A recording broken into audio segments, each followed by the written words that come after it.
A big shout out and thank you to our featured sponsors. Special thanks to Jane Haas Photography for sharing your elegant space with the Nurtured Woman podcast.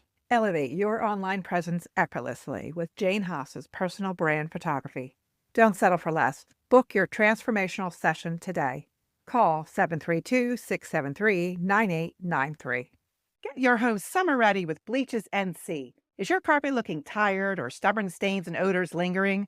Let Bleaches NC IICRC certified specialists use advanced technology to give your carpets and upholstery a fresh, sanitized look.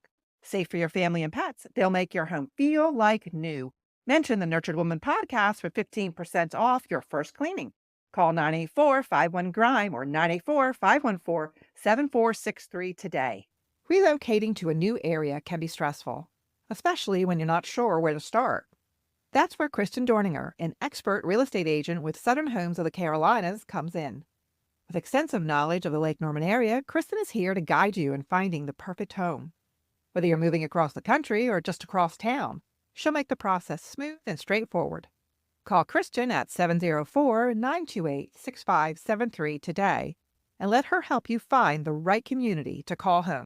Welcome to The Nurtured Woman, a podcast bringing you conversations from a wide range of guests, from medical and wellness practitioners to wine and culinary experts, fashion leaders, and other trusted field insiders. Join me, Michele Droll, your guide, as we delve into topics that inspire you. In this episode of The Nurtured Woman, we're honoring motherhood by celebrating the fierce, quiet, unbreakable power of family. I'll be sharing one of the most raw and moving stories I've ever had the privilege to hear. It's the story of a mother and a family who face the unimaginable, all within a short stretch of time. But that's not where the story ends. It's where it begins. When I first spoke with Sarah Fiel, today's guest, privately, I was struck by her honesty, her grit, and the way her family held together to one another when everything else fell apart.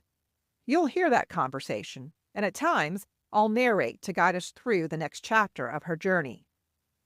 What began as survival turned into rebuilding, and eventually, a thriving multimillion-dollar business, and the ability for her family to give back in powerful ways. This episode is for anyone who's ever had to hold it together for the sake of the people they loved, for families who have faced the fire, sometimes literally, and still found a way forward. It's a story of resilience, faith, rebuilding, and the kind of love that doesn't quit. You won't forget this one. Welcome, Sarah Fiel, to The Nurtured Woman. Thank you. I am so excited to talk with you, Sarah. Your story is so inspiring. It truly brought tears to my eyes. Everyone needs to hear your story, and I am so thankful that you are here with me today and willing to share it. Thanks for having me. I appreciate it. Sarah starts off her story talking about Eric, her husband, and the job that he had at this time. Well, Eric was in a contract role with a company that worked with the U.S. Navy, and his contract was expiring.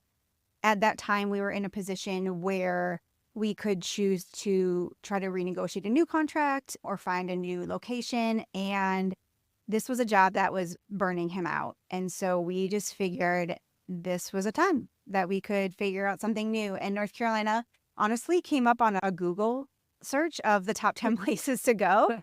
So we hopped on a plane for a very quick 36 hours here, fell in love, and that's where we landed. Okay, so the Lake Norman area, roughly. Yeah, we flew into Raleigh, loved that area, drove over to Charlotte, loved that area, and we figured, God will tell us where to go. This is where we landed. Okay, what kind of work did your husband do before you came here? He was an engineer. Okay, you were coming to North Carolina, and you weren't sure what business exactly you were going to build when you got here. Right. Yeah, we didn't really have a solid plan at all when we came here. We figured Eric would need to get a day job, and he did, and that landed him here in the Cornelius area. But not long after settling in, life threw your family an unexpected curve. Can you share what began to unfold during that time? Shortly after we got here, the dream to do our own thing, it got halted. Our son got sick, and we quickly pivoted from what are we going to do to how are we going to make it. And so that got put on the back burner for a little bit while my husband just took care of the family on a day job. And then nights and weekends, we continued what we had done back in Wisconsin, which was some construction work on the side. Okay. So you're trying to build a business here. Your husband found a job by day. You were not working at that time. I was not. Okay. All right. I know that time ended up being really hard for your family. Can you tell us what was happening with your son and how you started to uncover what was really going on? So our son, going back, he had been showing signs of not being well. And he had been to probably a half a dozen doctors. And everyone had their own opinions. Some people thought he was on the spectrum. Some people thought he had behavioral issues. We had been told that he may have like a disorder where he was just generally defiant.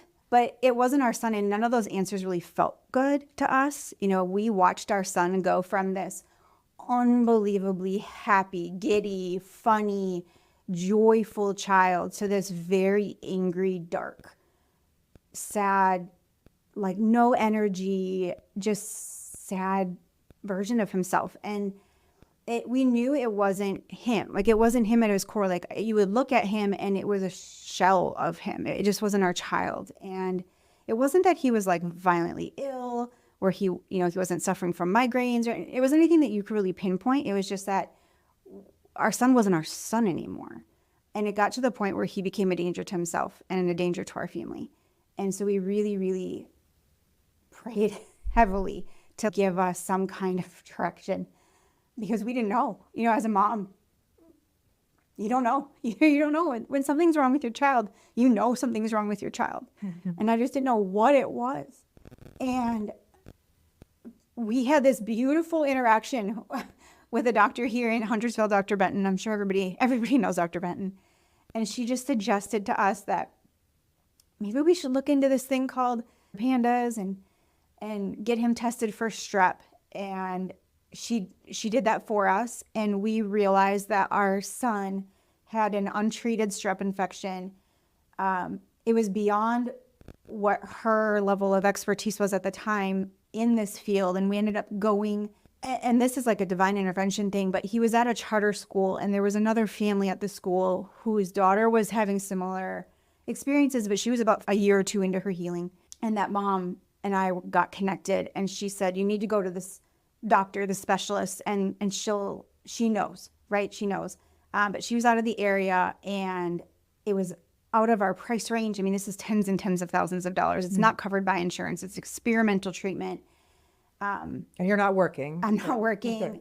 Eric is new to North Carolina. We hadn't had any friends yet. You know, we're at this point in time, it's been a year since we've been here. COVID hits us. We're all kind of a mess, right? The whole nation's a mess. Oh, sure. Our son's a mess. And we get to Washington, D.C., and the doctor tells us that your son's brain his body is killing his brain. And he is very rapidly spiraling. And we may never see our son in his state again if we don't do something. And that is a really hard pill to swallow. It just says. Of course it is. It's just a really hard pill to swallow. And at this time, you know, we're fresh here. We didn't have family here. We didn't really have friends here yet. Nothing solidified, at least, you know, maybe the neighborly high, but it was at a place where it felt dark. It just felt dark. And she was telling us, you know, we can try, but there isn't a guarantee here that you'll have your son back. And there was a point in time where she said to us, even if we do get him back, I don't know that you'll ever see the version of him you remember, because he definitely has some brain damage. And, you know, it got to the point where I was like, I will do anything for this child. And we ended up selling our home that we just bought here. We sold both of the vehicles that we just bought here. And we dramatically downsized our belongings. We sold all the furniture that we had just purchased, you know, right when we got here. We didn't bring much with us from Wisconsin. And we just turned around and sold it all. I mean, it's all like a year or two old, right? So you're trying to go from North Carolina to D.C. and back, and you didn't have family either here or in D.C. You were totally alone. Totally alone. And your husband has a new job. He's a brand new job. I wasn't working. We have 2 other kids who we homeschooled.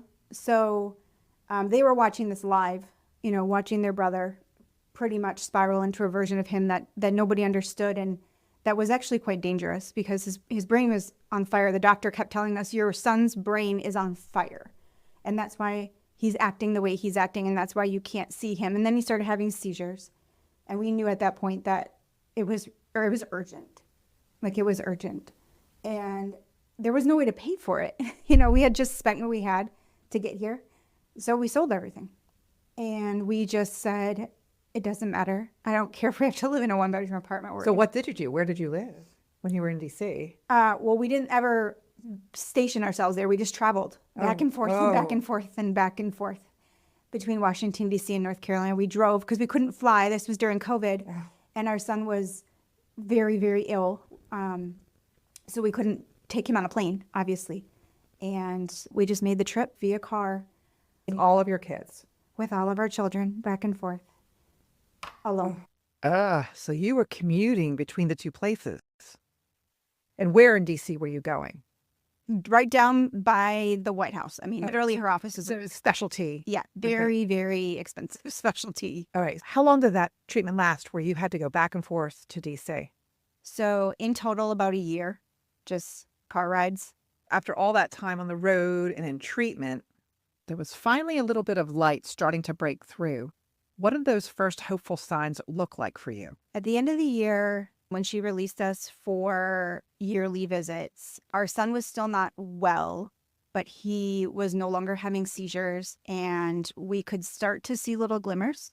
Like, we could see that little bit of laughter come out of him, and she just shared with us that it's going to take some time, because essentially what we did is we killed all of his B cells in his body, because that's what was eating at his brain. It was what was trying to attack him. His immune system thought his brain was a foreign invader, and it was attacking it. It was killing it. Now, was the official diagnosis pandas? No, it was autoimmune encephalitis from a strep infection, similar to what pandas would be, but a very advanced version of what that would be. And that crossed the blood-brain barrier. So it transitions itself to a different diagnosis, which is autoimmune encephalitis.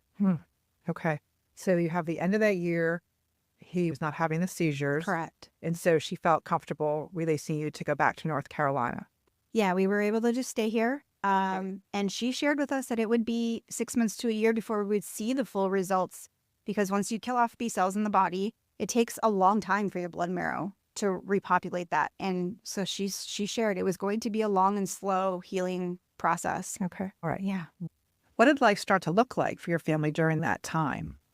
My husband was still working for this company. So were you alone in D.C. at times A lot where of he was times. working? Yeah, so my husband travels for work. He was gone, even though we were in North Carolina together, he was gone about 90% of the time. So even though we were here, we weren't together. He would either be able to meet us there or there were times that he could come with. But in that healing time at home, I was responsible for the homeschooling of the kids and for our son's care. And he would travel about 90% of the time. So it truly was, the burden on me to take care of the day-to-day life, and the burden of him to take care of the finances of what we were going through. And then to know that the family is home and he's not able to be there, that must have been very difficult on him too. I'm positive it was. I could hear it in his voice every time we talked, especially the days that Isaac didn't have good days. Okay. Tell me where the story goes next. So it's an interesting mix, because our son, slowly we saw results where he was healing and getting better, and we thought, life was good. And then again, we're still in COVID. Oh, yes. COVID was enough in itself to manage at that time. But just as things were now starting to improve and you were feeling a little more hopeful and steady with your son's recovery, life threw you another curveball. Tell us about that. One day, my husband's job was like, we no longer have enough work and you are complete with us. And our son is still healing. I have not worked in several years. Prior to this, I was a dental hygienist. So I didn't transfer my license here. And I didn't have opportunity in career here because I didn't have a transferred license. And and he was done. And we were faced with 3 kids. One that is, we racked up nearly $100,000 in debt to get him well, and we had no job. And that was a gut-sinking day. That was $100,000 after you had sold the house, sold all of your belongings. That was the total bill for all of this care between all of the doctor. Okay. Yeah. So you're seeing some progress with your son's healing. What came about from there? So we sent my son away for a few months just so that everybody could have some space. He was with his aunt over in Tennessee. He needed a little bit of a break from the medical care and just the memory of what was happening to him. I desperately needed a few moments to myself. My husband wasn't employed. And I get home one day. It's September 14th. We, in the meantime, had started, I want to say we started a business, but we didn't start a business at this point. I was in the beginning stages of jumping into something. I needed a new direction. I needed something to wake up to want to do that wasn't having to take care of my son. So during this time, I had gone to some classes online. I got certified to be a professional organizer. I was slowly, meeting with a few clients. And when my husband lost his job, he and I had some very serious conversations. Like, is this the moment we take a leap of faith? I really think that if we bet on ourselves, that this is the opportunity that we've been waiting for. And it just didn't seem like the right moment, but it also seemed like there was no other chance. Mm-hmm. So we have a baby business at this time. We're seeing renovation clients, we're seeing organization clients. So you had this background in organization that you took training for. I did take some training for it, but your husband was a contractor. My husband was an engineer and contractor. Okay. Yep. So we had about 15 years of experience doing home renovations for ourselves and house flips and helping friends and family. But by standards, it wasn't a full-blown business. We were doing this nights and weekends. It's kind of like a side gig, right? Okay. But when he lost his job, I was like, you know what? Better time now than never. And so we were getting our feet wet in North Carolina in this. We didn't know anybody here. Describe, what kind of business would this be? So this would have been at the time just a simple, small mom and pop home renovations company. We were doing this one client at a time on weekends and nights. And I basically said to my husband, here we go. Guess what? We have to do something because our whole family's future is in our hands right now, and it's COVID. So the chances of you getting another engineering job are slim to none. Our son is healing, but now we have the looming debt over our heads, and there's no better person to bet on than yourself. So we were about 6 months into full-time where we were really trying to build a base. We moved here not knowing a soul. So nobody knew us. Nobody knew to trust us. Nobody knew our name. And we were just word of mouth at this point, still one person at a time, 2 people at a time, clients. And I came home, it was September 14th. I was shooting a video for social media because what other way to sell yourself than get your face on social media? And an hour after that, it just felt like my world fell apart again. And, I was sitting in a house and I thought I heard a squirrel in the garage or birds or something. There was a lot of racket in the garage that day. And I was like, gosh, did I leave the door open? There's like squirrels or birds. It just sounded like something was in my garage. And then I opened the garage door and it was all black smoke. Black smoke. And I realized very quickly that it wasn't an animal. It was my house on fire. Oh my. Yeah. What happened? Did you call the fire department? Was your family in the home? You think you know what you're going to do. Mm-hmm. Everybody thinks they know what they're going to do. You don't. That's the scary thing. You don't know. I had 2 of my children in the home and their friend. And so my first instinct was mom instinct. Scream as loud as I could. Scream bloody murder. And I couldn't even get up the stairs to yell at them. Like my body Oh. froze and I was screaming, get out, get out, get out at the 3 kids upstairs. And I couldn't get myself up the stairs. And to this day, I'm still kind of mad at myself because I'm like, I could have went up and grabbed them. But they did come down. They did come down. Unfortunately, by the time they came down, the debris was coming through our house and our house was filling with smoke. So I was in the house. I stayed back and made sure that the kids, I mean, one of these kids wasn't mine. And I didn't know where my phone was. You don't think about it. I put it down somewhere. I was making lunch. So my oven was on. I didn't think to turn that off. And the kids and I got out. We didn't have our shoes. We didn't have our purse. We had nothing. We had nothing with us. No, I mean, everybody thinks they're going to grab their family photos or their wallet, and you don't. I didn't even know what number to call if I had.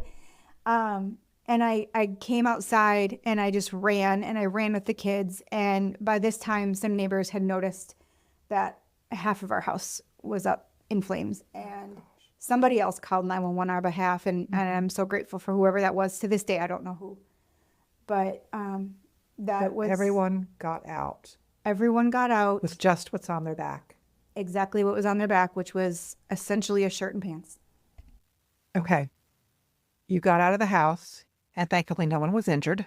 Did you have any animals? So we do have a dog.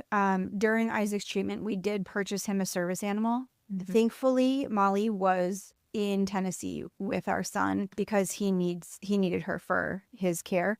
So there was no animals at home, but at that point, I can't even imagine if I had tried to get kids and animals out of that house, what it would have been like. Okay. Now, how much of the house was destroyed? So the funny thing about fire is it's not the fire that does the damage. It's the smoke and the water that they do to put out the flames, right?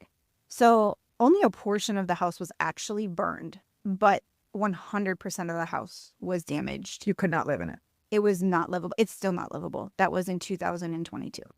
Okay. And at the time after the fire, you get a window of maybe an hour to get your belongings that you want out, because it's actually a dangerous environment to go into. Another thing I didn't realize, that you don't get free access to your house after it burns. You get like an hour before they board your house to get anything you want to keep.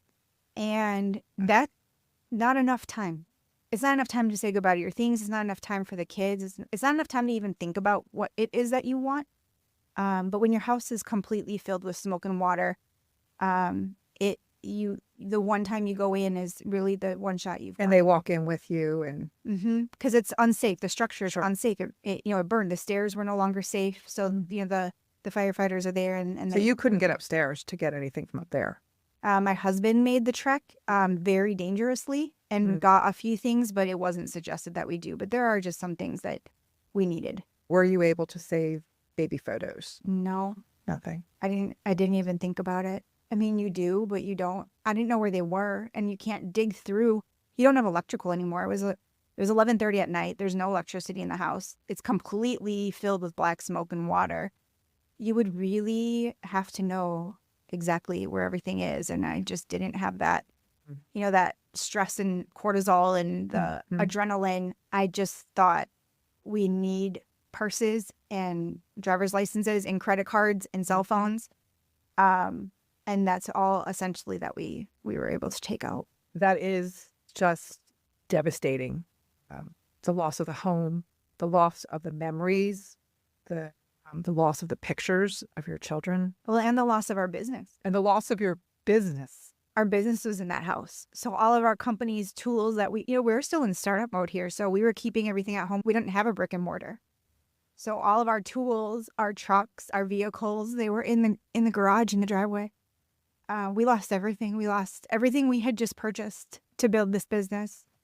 All of our laptops, all of my husband's construction tools, all of the equipment that we had just purchased, gone. Your family just lost everything in a fire, except the clothes on your back and a few meager items you managed to salvage. What did you do? Well, that night we called a bunch of hotels. I don't know what was going on in the area, but it took us like 6 phone calls to get a hotel room. You don't sleep after that. So we didn't sleep. The next morning, we got a call from the fire department that we had to come down. Another thing most people don't know about fires is you are considered a person in question until they clear you. And until they can clear you of arson, you are in question. And the first thing they did was call us down to the station. They pulled my kids separately from us, and they questioned my teenage and preteen children. And How traumatic for them to have to go through the fire and then to be questioned. And I hadn't slept yet. We asked the person who called us, can we just go to Target and get some clothes? Because we still smelled like smoke. And she's like, no, you will have to come down here or we will come get you.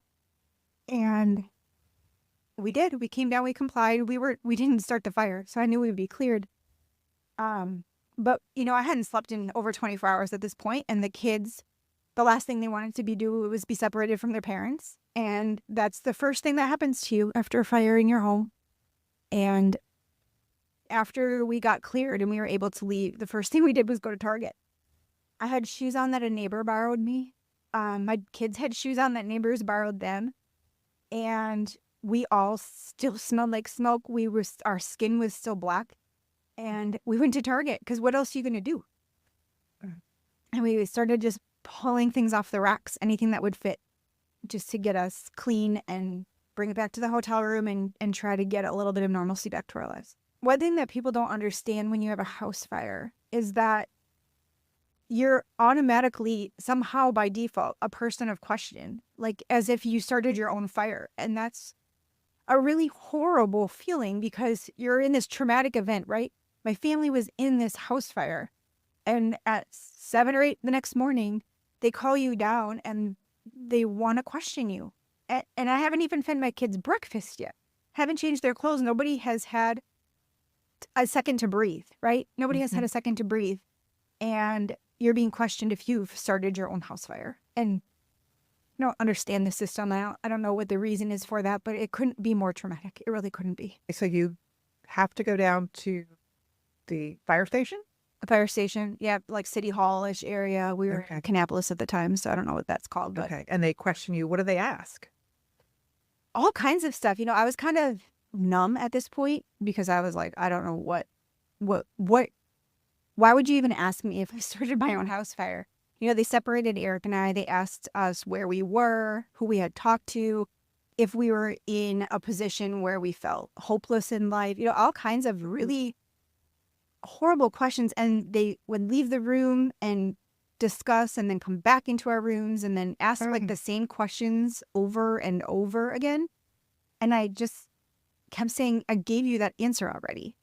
I don't know what they asked my kids. Your kids were asked. My kids were, yes. Could you have declined that? They were minors. I asked if we could have our kids and they said no, that the kids would be separated. They got to stay together, but they were separated from Eric and I. Okay. What did they determine was the cause of the fire? So they came to the house 3 times. And in all 3 times, they essentially said, there's no definitive answer. There's no definitive answer. Now, off the record, once they put their notebooks away and came and talked to us as the homeowners, they shared with us that it looked like a battery had exploded, and we had gone through the inventory of what was in the garage at that time. And the only battery-operated items in there was a skateboard, a battery-operated, electric skateboard. And our boys both had them. And in the position where it appeared that the fire started was where his skateboard battery was found. And because of the heat of the fire, a battery, I don't know much about fires, but what I learned is that a battery explodes at a very high heat, which is why the smoke alarms never went off. They burned before they went off, before the smoke happened with the explosion. And so that was kind of an off the record thing, but they would never put that on paper. And I think it's because, there was kind of some mumblings of, we don't want to be part of a lawsuit situation. Okay, so you shared with me that you had home insurance, but that doesn't help. Why? So we did have homeowners insurance. There's a twofold thing here. One, you purchase home insurance for the value of your house when you purchase the house. Like I said, this was during COVID, and the house prices went up significantly. Our agent didn't increase the value of our policy to cover a rebuild of the house. Mm. So we ended up having a 1.5 year long battle with our insurance company over the value of our policy versus the value of the work that needed to be done.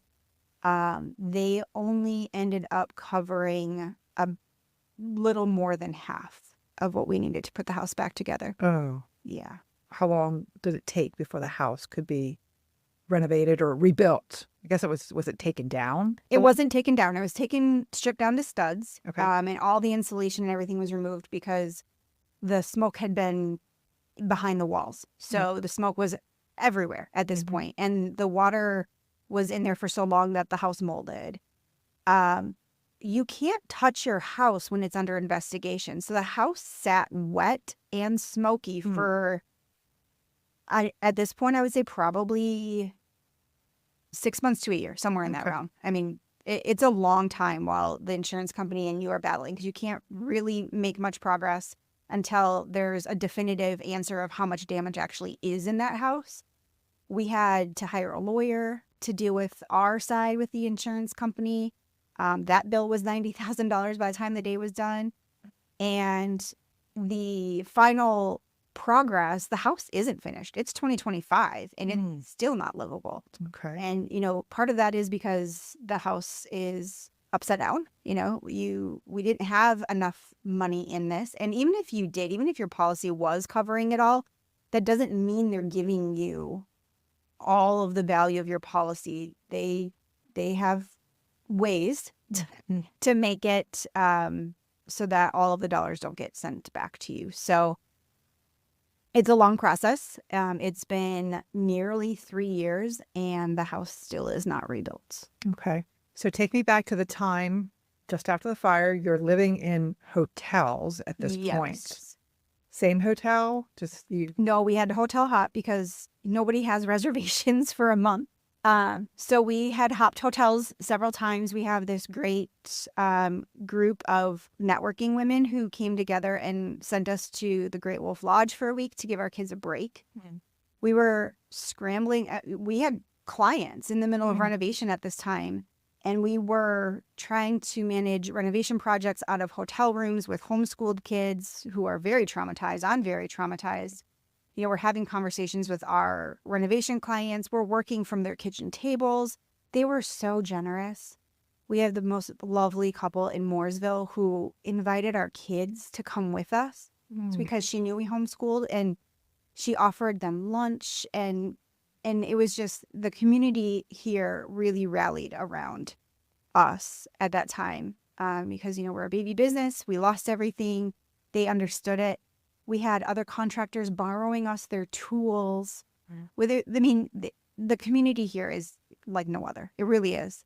And somehow we did it from a office desk in a hotel. We closed for one day and we went back to work 24 hours later. Oh, wow. How long did you work out of the hotel?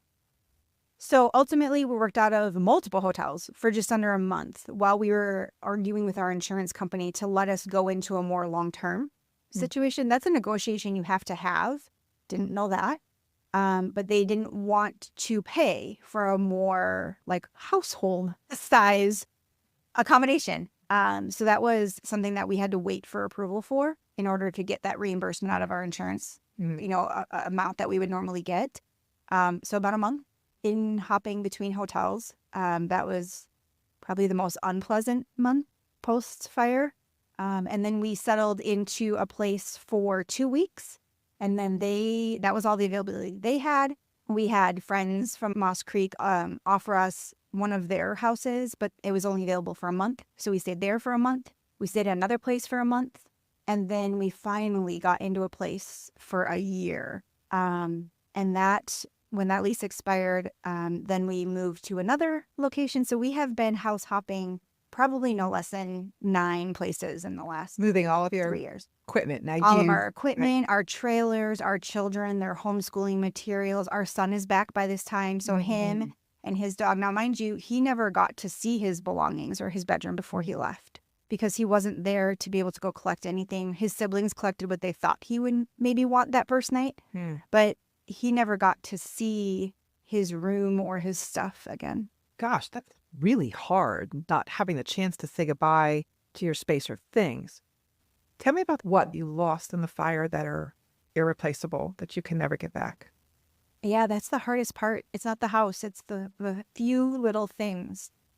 And it's like the Christmas stockings, right? The Christmas stockings that were knit for the kids, the wool stockings that I didn't know that Christmas before was going to be the last Christmas that my kids had their stockings. And the cute little handprint Happy Mother's Day cards from when like the kids were, 1 and 2, that they make the handprint into the flower.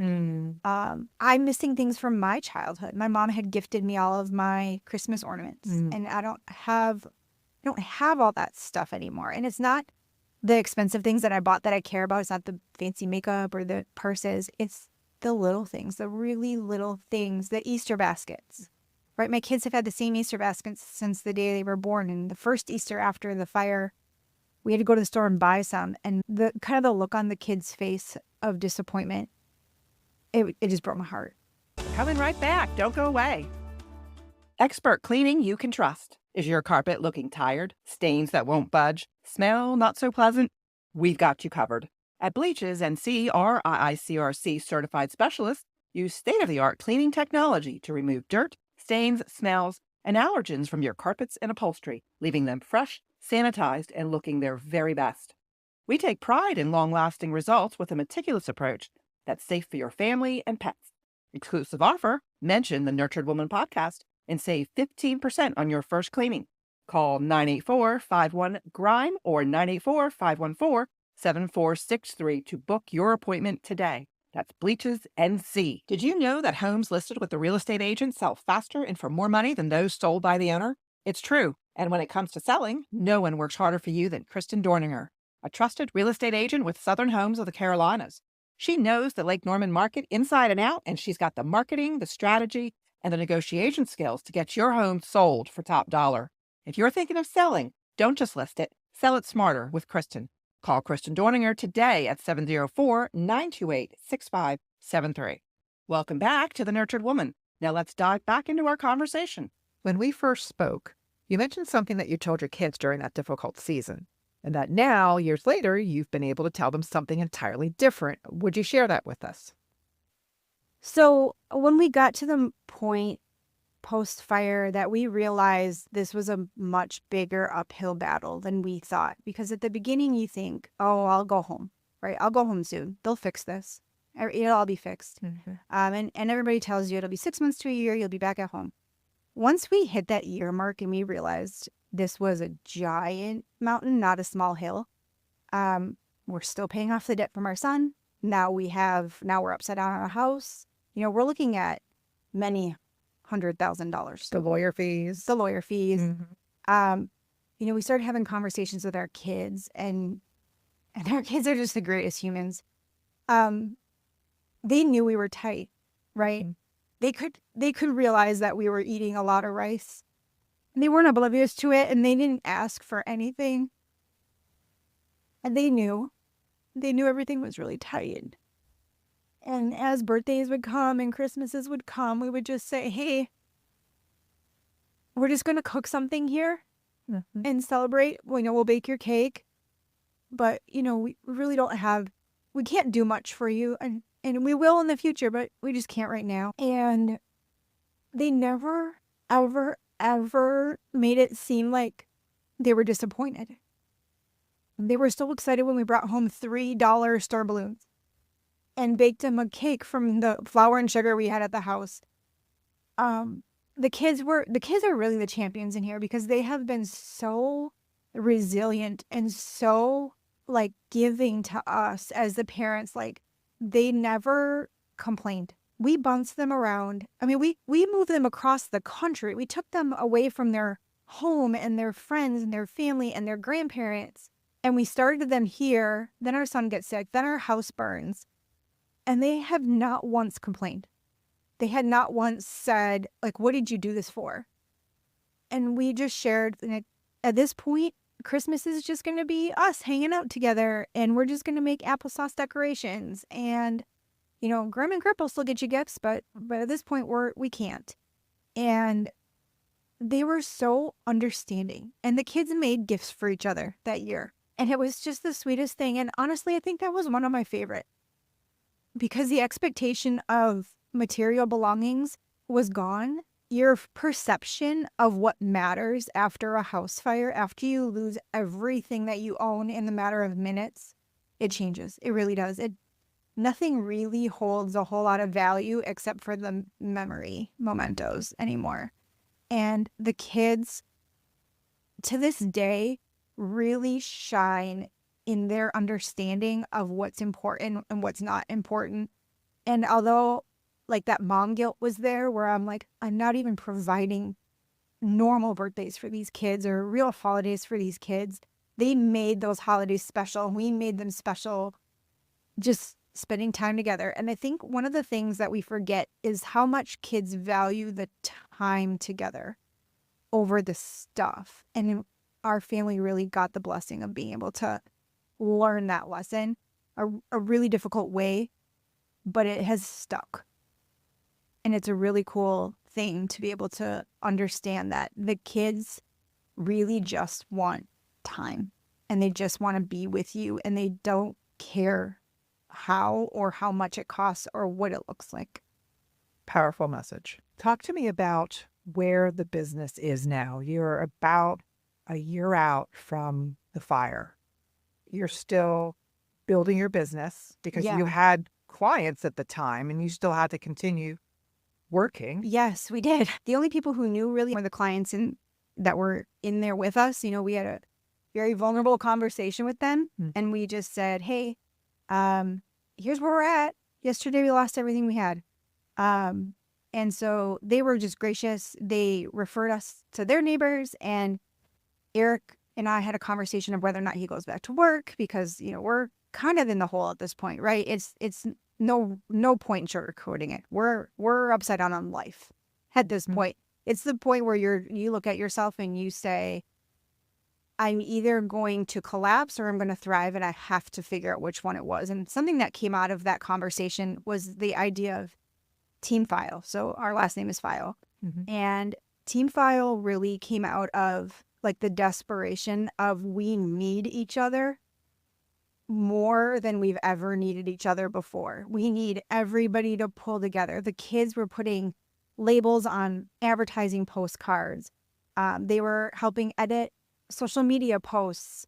I mean, we were betting on our family with every ounce of being that we had, because there was nobody else that could pull us out of this hole than ourselves. You know, I'm a person who firmly believes that the only person who's going to do the job as well as I need it done is me. And our family came together as a unit, because 5 people together is so much better than one at a time alone. And we just said, this is going to be successful. This isn't going to be a side gig. This isn't going to be a part-time job. This is going to be what we need it to be able to get ourselves out, because we were buried. And I didn't want to be buried, and I didn't want to be the kind of person who like just quit. I didn't want to be the person who gave up. And I didn't want to teach my kids that. I wanted to teach my kids that life happens. And sometimes it's really freaking ugly. And that doesn't mean that it's over. It just means you got to shift and take a different step, and step left, and call on your circle and call on your people. And at this point, we didn't have a lot of people. We only had the 5 of us underneath that roof, and the 5 of us built this business together. Out of that season of survival came something pretty remarkable.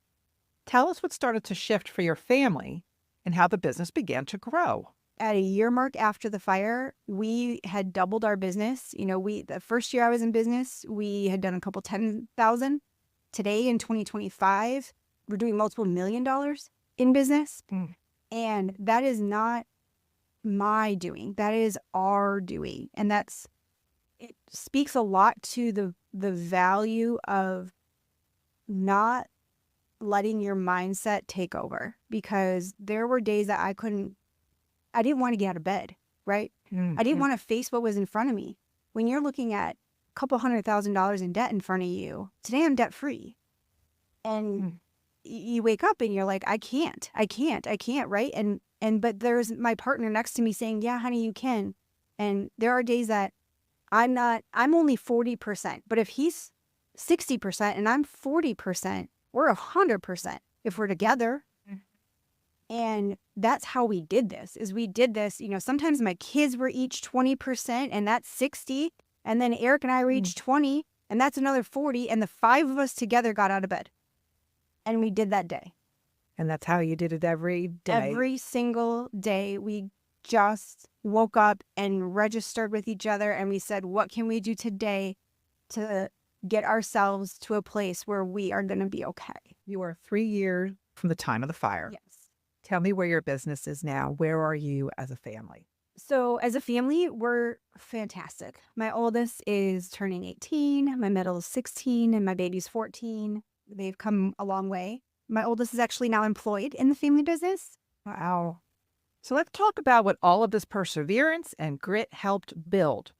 Tell us about the business you and your family have poured yourselves into.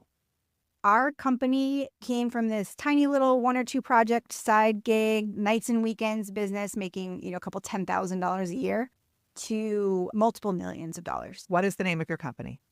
So I own Home Theory. It is an interior design and renovation company. We are a 2-part company. We have a design firm on the first side that does interior renovations, primarily kitchens and bathrooms. We'll do full house renovations. We are all renovations, right? Anything interior renovation wise, we stay out of the exterior, stay in our lane. And then the other side of the company is the construction side. So we take an approach where we do all of the planning and preparation in advance. We do all of the design work. We do all the material selections. We put together this beautiful package, hand it over to our construction team, and they take care of all the swinging of the hammers. The benefit of that is that your actual renovation, when the guys are in your house, is so smooth and so seamless because everything is planned for. Everything has been decided. Everything is blueprinted out. So we're not waiting on materials, keeps the stress down. It's a great process. Our company actually just got back from Austin. Eric, who's my husband and our general contractor, he got his Remodeler of the Year award for interior renovations. He was one of 7 in the entire United States. Wow. And he just won for the entire Southeast United States for interior renovations. We have a full staff. We employ people here in the Lake Norman area and Greater Charlotte area. So we are in a place now where we are shifting ourselves. We've gotten ourselves completely out of debt. We've paid off the house. We've paid off the lawyers. We've paid off our son's health bills, all on our own, and it's not a thing to brag about. It's a thing to show that baby steps, $5,000 at a time, $1,000 at a time, $100 at a time adds up. And we were able to work our way to a place where now we are serving and giving back. We are partnering with nonprofits. We are doing things like that to be able to serve on this side. And it's just a dramatic difference from 3 years ago where I was in life.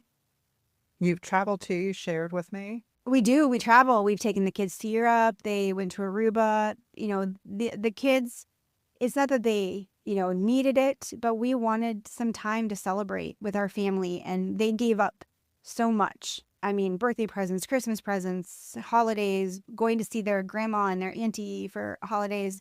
And it was just such a joy to be able to bring them, not to make up for what they lost, because I don't think it was a loss. I think it was a lesson.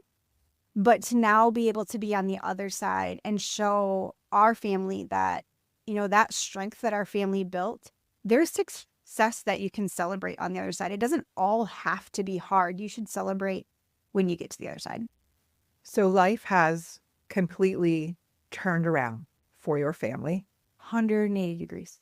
Your son as well? He's thriving. He is better than the doctor ever told us he could be. He is in a beautiful spot. He has grown like 10 inches. Gosh. He's thriving. He's on track. He's actually going to start at the community college this fall, which we never thought would be possible for him. He is well and he is thriving, and we are blessed beyond belief to have our kid. So I intentionally left this question for the end, and I asked for your permission to share this with the audience. Tell us why you and your husband were leaving Wisconsin. Yeah. So the decision to leave Wisconsin, we shared earlier on a couple of the smaller factors, but the biggest factor really was our family in the first place, our marriage. And although we were both born and raised in Wisconsin, it wasn't a healthy environment for us. And Eric and I were at a place where we had separated and we were still living underneath the same roof, but we were figuring out what Christmas would look like, who was going to get the kids for Christmas and who might get them for Easter. And there was papers and it was one of those conversations where we had said to each other, what are we doing? Like, what are we doing? We have 3 young kids. Is this really? Is there anything so bad between the two of us that this is what we're going to do? And we got to a place, we didn't hate each other. It was like the bickering wouldn't stop. And we got to a place where we said, all right, here's the deal. If we stay here, we are going to be divorced. Is there a way to start over? And it can't be here. We have to leave. We have to leave our friends. We have to leave our environment. We have to leave our jobs. We have to leave everything that we know. And we have to start over. And maybe it'll work. And maybe it won't. Maybe we'll just get divorced in a different state. But when I looked at the kids and I looked at my husband, and he looked at me and he looked at his kids, I couldn't fathom not having my babies with me all the time. And I just kept saying to myself, it's not that I don't like them. I do. It's that I think life circumstances just got so big and so heavy there. And there was too much outside influence that we had to either jump head in on something new together and be in a place where we had to rely on each other, or we go our separate ways. And we decided we were going to give it a shot. And today I can say we just celebrated 19 years of marriage. Wow. 20 years Wow. together. Congratulations. Thank you. And I love that man far more today than I did the day that I married him. And it was worth the leap 1,000 times over to leave everything that I knew, everything that I had. Even if I had seen the future, if I would have seen what would have happened when we came to North Carolina, I still would have made the same call. Powerful testimony. I ask all of my guests to provide to the audience one piece of wisdom that you feel strongly about. What would it be? Well, this is really the first time that I'm sharing my story publicly on this kind of forum, but in some private conversations that I've had with, people surrounding us or our neighbors, I talk a lot about grit. And I think it gets a bad rap. People are like, just push through. But there really is something to that, because the difference between waking up and doing something and waking up and staying in bed is a decision. That's it. It's either I'm going to get up or I'm going to stay down. And if you don't want to be down, you don't have to be down. You may need some assistance getting up, but grit just means that you are so sure of where you want to be that you will do what it takes. And sometimes that means you get out of bed, and sometimes that means you do everything in your power to get your name into a brand new community who doesn't know who you are and become a multiple $1,000,000 business. And sometimes it just believing in yourself and believing in what you can do, because you have to be your biggest cheerleader. You have to be your biggest support. And I think grit is really where that comes down to. It was just like that inner gritty knowing that you can if you just decide. You put your mind to it and you do it. And not that it's easy, but you're saying you wake up every day and you put one foot in front of the other. Oh, it's not easy at all. It's like a negotiation with yourself, right? You're like, oh, I can't this, and there's every excuse Every not day to. it's a negotiation. And there's very valid reasons and very valid excuses not to. Because I could certainly have said, I'm not running this business anymore. We are new. We may as well just close and get a new company, go to work. Our son got sick and we got $100,000 in debt. I could just file bankruptcy. And there's a lot of very valid excuses to not just keep going and get yourself out of it. But if you want to, and if you put your mind to it, there isn't anything that really can't be done. I can't think of a time or a circumstance where I ever felt so stuck that I was like, you know what? There is no answer here. There's always an answer. You just have to be open to hearing it. Sarah, thank you so, so much for sharing this story. So raw and difficult at times to share and honestly to even hear. I am so deeply appreciative that you shared your story here with us. Oh, thank you for having me. It wasn't without tears. And I apologize for that, but It's okay. it was, I think I'm at a place where I finally feel that my story can be an encouragement. And I'm not in a victim spot anymore where, life happened to me. I'm at a spot where I can support other people where life is happening to them. And I hope that this resonates with somebody, because if it resonated with one person, it is more than I could imagine. That's all today for The Nurtured Woman. I know I walked away from this conversation with some powerful reminders, not just about resilience, but about the strength we find in the everyday act of showing up for ourselves, for our partners, for our kids. Sarah's story is one of survival, but more than that, it's about choosing each other day after day, even when everything feels like it's falling apart. What struck me most is how her family didn't need to be 100% every day. They just needed to show up with what they had and lean on each other to get through it. That's a lesson I think a lot of us can carry forward. This Mother's Day, I'm honored that The Nurtured Woman could share a story that celebrates not just motherhood, but the fierce, quiet power of family that holds tight, digs deep, and keeps going. Thank you for being here. Until next time, take care of yourself and each other. Want to get your business in front of an engaged audience? Podcast ads boost brand awareness by 28%. That means more people remembering you. The Nurtured Woman podcast is the perfect place to share your message. We'll craft a custom ad and feature it in the middle of the show. Don't miss this chance to connect with our listeners in a meaningful way. Let's get your business heard. Reach out today to Michele Droll at mdroll@lknconnect.com. A big thank you to our featured sponsor, Bleaches NC, your expert carpet and upholstery cleaning service. From stubborn stains to odors, they tackle it all with safe, effective solutions. Don't forget, mention the Nurtured Woman podcast for 15% off your first cleaning. Call 984-51-GRIME today.